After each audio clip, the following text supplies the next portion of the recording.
ரஜினி கமல நினைக்கிறப்போ கண்டிப்பா K Balachander sir மனசுல வருவாரு. சிவகார்த்திகேயன் நினைக்கிறப்போ தனுஷ் ஏதாவது ஒரு இடத்துல மூளைக்குள்ள ஒரு ஹலோ சொல்வார். சங்கர் சார் இன்னைக்கு இருக்கிற உயரத்துக்கு SAC சார் தான் கை காட்டுறாரு. நம்ம கிட்ட தொழில் கத்துக்கிட்டவங்க நம்மளையே மிஞ்சுறப்போ மனசுல நமக்கே தெரியாம சுருக்குன்னு முள்ளு குத்துறது மனுஷ இயல்புதாங்க.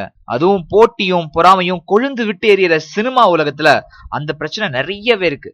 ஆனா அதையெல்லாம் தாண்டி இப்போ சினிமால ஜொலிச்சிட்டு இருக்கிற குரு சிஷ்யன் உறவுகளை இந்தியா கிளிட்ஸ் இந்த வாரம் கையில் எடுத்திருக்கு பாஸ். அதுக்கு முக்கியமான காரணமும் குருவை விட அதிகமா பாஞ்சிருக்கிற ஒரு சிஷ்யன் தான். முதல்ல பல பேர்த்துக்கு தெரியாத ஒரு ரிலேஷன். என்னதான் இன்னைக்கு ஊருக்குள்ள இருக்கிற எல்லா காமெடி சேனலும் டப் ஸ்மாஷ் வீடியோவும் வடிவேலுவால வாழ்ந்துட்டு இருந்தாலும் ஒரு காலத்துல அவரு வாழ்றதுக்கு தயாரிப்பாளர் மொய்தீன் அப்துல் காதர் தேவைப்பட்டாரு. அவர் யாருன்னு உங்களுக்கும் தெரியும். நம்ம ராஜ்கிரண் சார் லெக் பீஸ் சாப்பிடுற சீனுக்காகவும் பட்டாப்பட்டி தெரிய கட்டின வேஷ்டிக்காகவும் ஃபேமஸ் ஆகி இப்ப தமிழ் சினிமால பாசக்கார அப்பாவா தாத்தாவா ராஜ்கிரண் சார் இருந்தாலும் அவர்கிட்ட இருந்து வந்த வடிவேலு சார் இருக்கிற உயரம் ரொம்ப பெருசுங்க. அடுத்து நம்ம வெங்கட் பிரபுவோட சிஷ்யன். இந்த ஒரு விஷயத்த நம்ம பேசுறதுக்கும் இவருதான் முதல் காரணம் அப்படின்னு சொல்லலாம். முதல்ல அட்டகத்தி வந்தப்போ கத்து கொடுத்த குருவை மொத்தமா உரிச்சு வச்சிருக்கார் அப்படின்னு அவரை பார்த்து சொன்னாங்க. அடுத்து மெட்ராஸ் வந்தப்போ டே எப்படிரா இப்படின்னு சொல்லிட்டு வெங்கட் பிரபு ஆச்சரியப்பட்டு போனார்.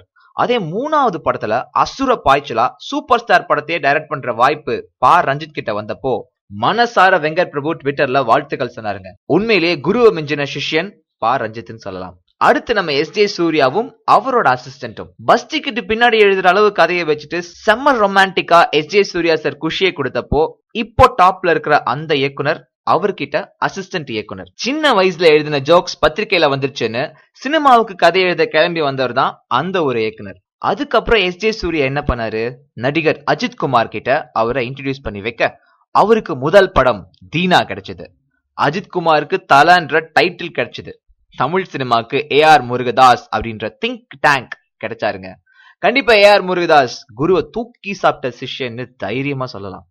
அடுத்து சமீபத்துல சிக்கல்ல சிக்கின நம்ம சந்தானம்.